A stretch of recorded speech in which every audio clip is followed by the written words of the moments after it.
students in the country.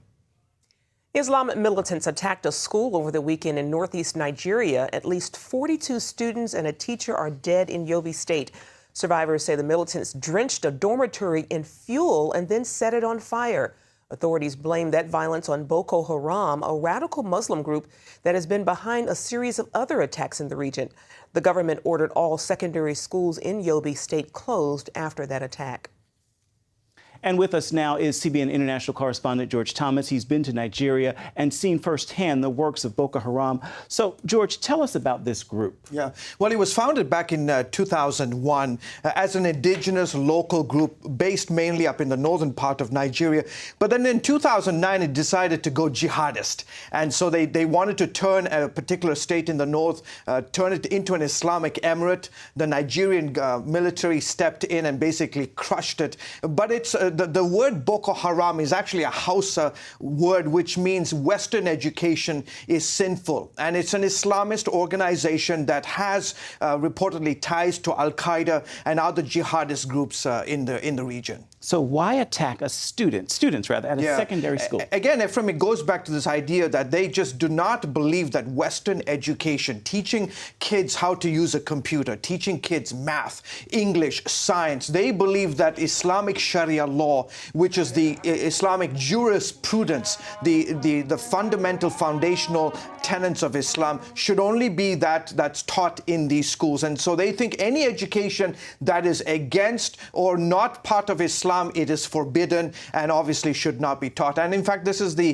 third attack that's happened in the northern part of the country. Unbelievable. But considering what you're saying, Christians, there must be a special target for this group, correct? They have been, really. I mean, it's been horrific. In fact, 2012 was the deadliest a year for Christians all around the world. In Nigeria, close to about 900 Nigerian Christians were killed last year. No other country in the world has experienced such atrocities, and this year it's getting worse, and the situation doesn't seem to be stopping. So it's getting worse. What is the government doing to stop Boko Haram? We've seen the violence. Yeah, there's been a lot of pressure on the Nigerian government. The president about 2 months ago, May 12th, launched a military offensive up in the north to go after 3 particular states that really has become the epicenter of Boko Haram's operations. And so they sent in thousands of Nigerian troops into the region. The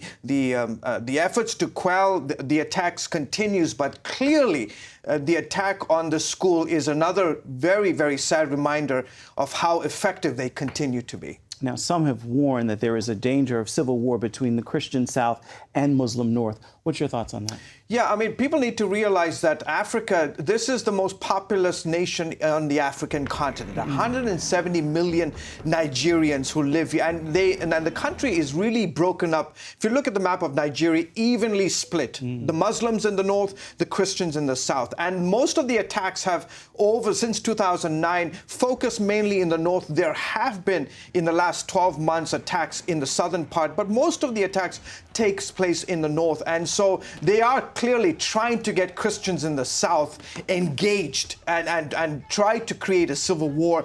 But the Christians, look, if you look at the northern part of Nigeria, primarily poor, a lot of corruption, a lot of mismanagement of government amongst the states in the north. The south is very rich, lots of oil. Most of the oil, again, Nigeria is one of the top oil producers in the world. And so there is this conflict between the northern part, poverty, southern part, Christian, and predominantly Christian, and lots of wealth. No, real quickly, tell us about the Christians there. How are they enduring, and how can we pray for them? Yeah, it's such a sad situation, Ephraim. Just imagine every Sunday morning you and I go to church. In the northern parts of Nigeria, every Christian who goes to church on a Sunday is not guaranteed that he or she will come back, because these attacks have been going on specifically against Christians and churches. And so it's a very, very sad situation, and we need to continue to pray. Absolutely, indeed, indeed. George Thomas, as always, thank you so much for your insight. You're welcome, sir.